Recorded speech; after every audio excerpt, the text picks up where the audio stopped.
I can knock him out. David Benavidez versus Bivol to go at it for the coveted undisputed championship in the light heavyweight division. That's what the streets are saying. I want Bivol at 175. That's what David's promoter is negotiating for. And most importantly, that's what Ring Magazine is kind of saying. Which usually means it's facts, because let's be real. Ring Magazine's owner is probably paying for it. First impression, I love this moment for David the Mexican Monstruo Benavidez. It means he's getting a new chain. It means he's giving Canelo more ammo to hate on. What do you think? I don't wanna fight with Juan Mexico or Benavidez. But look, I hear his dad talking a lot of shit.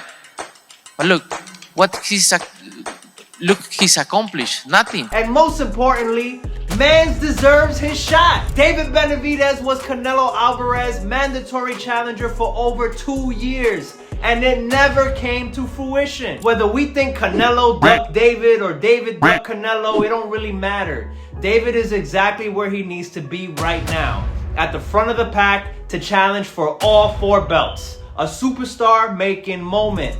But are there other forces at play? Do the boxing gods really have David's best interests in mind? There's a conspiracy in here somewhere. We back with another one. It's your boy De La Cruz, aka Mr. What's Your Hustle, and welcome to the best boxing show on social media, the weekly What's Your Hustle wrap-up. Getting straight to it. Is Turki Al-Sheikh playing favorites? Generally, for a boxing promoter, you're supposed to play favorites. Oscar De La Hoya is gonna back Ryan Garcia because he's Team Golden Boy. Al Heyman, the man behind PBC, is gonna back Tank Davis because he's signed to his boxing promotional company. Turki Al-Sheikh is the force behind Riyadh Season, which is officially listed as a global entertainment enterprise based in and sponsored by the Kingdom of Saudi Arabia. He has promotional deals with all of the major boxing promoters in the world, as well as being the owner of a large chunk of the largest boxing-focused streaming service, that in DAZN. In my opinion, when you own a little bit of the whole pie when it comes to a competitive sport, you kind of assume the role of being a neutral-based leader. The NFL or the NBA as an entity can't come out and have public preference over a specific team. Bronny James has been one of the biggest stories of the summer after going 55th overall to the Lakers. But after completing his first ever Summer League stint, one Laker player is speaking out on supposed preferential treatment. Otherwise, we as fans begin to lose confidence in the true competition of it all. When you pay everybody, kind of like how Turki Al-Sheikh is doing in the current moment, you kind of assume the role of the NBA or the NFL, but for boxing. While I'd love to see a Benavidez and Bivol matchup later this year, unfortunately, I do think that it's a given that we'll get the Better Beef Bivol trilogy first. Don't get me wrong, I love the matchup, and what we've witnessed both times was a masterclass in high-level boxing, both ending in incredibly close decisions. But we've seen it already. We know what we're gonna get. My fear for David Benavidez is the potential for him to get pushed aside again and not receive the opportunity that he deserves.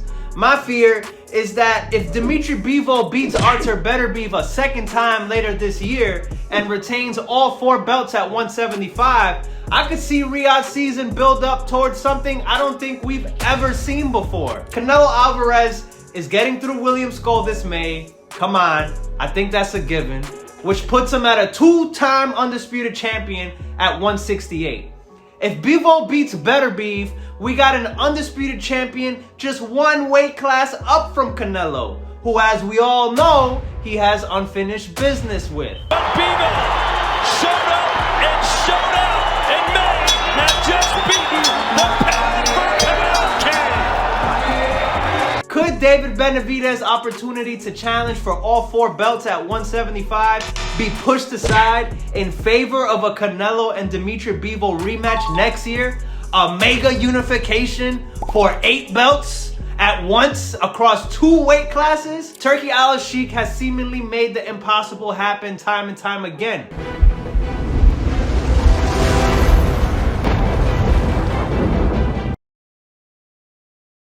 He's already shown that nothing is off the table. Canelo has already officially confirmed he wants to smoke with Bivol. Everybody knows we want Bivol. That he wants his get back in blood. At the same time, Bivol matches his energy. Canelo had the options for rematch. He didn't use it. Why not? It's a Canelo payday. It would be a matchup for the ages. And as both fighters are in the good graces of Uncle Turkey, like Canelo calls him. For my Uncle Turkey, Alashi. Thank you. This could be a done deal with no issue.